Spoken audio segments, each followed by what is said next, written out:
ወይን፣ ቢራ እንዲሁም ኮካን አንድ ላይ ቀላቅሎ እንደ ኮክቴል መጠቀም ለኩላሊታችን ከፍተኛ ጫና እንዳለው ያውቃሉ? ከቅርብ ጊዜ ወዲህ እየተለመደ እየመጣ ያለ የአጠጣጥ ዘዴ ወይም የአጠጣጥ ባህል አለ። ይህ ምንድነው?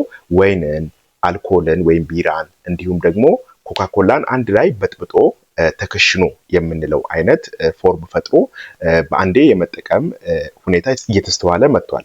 ይህ ደግሞ ለኩላሊታችን ከፍተኛ ጫና ነው የሚፈጥርበት። ምክንያቱም እያንዳንዱ እዚህ ተከሽኖ ውስጥ ያሉትን ስናያቸው ቢራ የራሱ የሆነ አልኮሊክ ኮንቴንት አለው። ይህ አልኮሊክ ኮንቴንት ዳይዩሬቲክ ኢፌክት ወይም ደግሞ ቶሎ ቶሎ በማሸናት ዲሃይድሬት እንድንሆን ያደርጋል።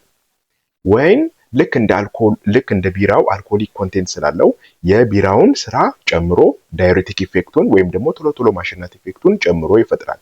ስለዚህ ዲሃይድሬሽን ከፍተኛ የሆነ ዲሃይድሬሽን ያመጣብናል። ይህም ደግሞ ለአኪዩት ኪድኒ ኢንጁሪ ወይም ደግሞ ለኩላሊት አደጋ ያጋልጣል።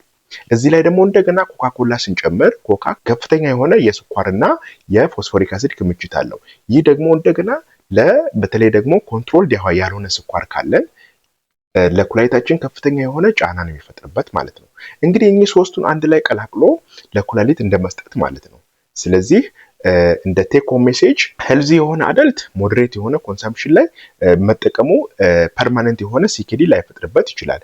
ነገር ግን ከዚህ ቀደም ጥንቃቄ አድርጉ የተባላችሁ ሰዎች ካላችሁ ለምሳሌ የስኳር መጠናችሁ የጨመረባችሁ ነው፣ የግፊት መጠናችሁ የጨመረባችሁ ነው፣ እንዲሁም ደግሞ የኩላሊት የስራ መዛባት የታየባችሁ ነው የተባላችሁ ሰዎች እነኚህን አንድ ላይ ቀላቅሎ መጠጣትን ባታዘወትሩ ወይም ደግሞ ከተቻለ ለየብቻም ባትጠቀሟቸው መልካም ነው እላለሁ።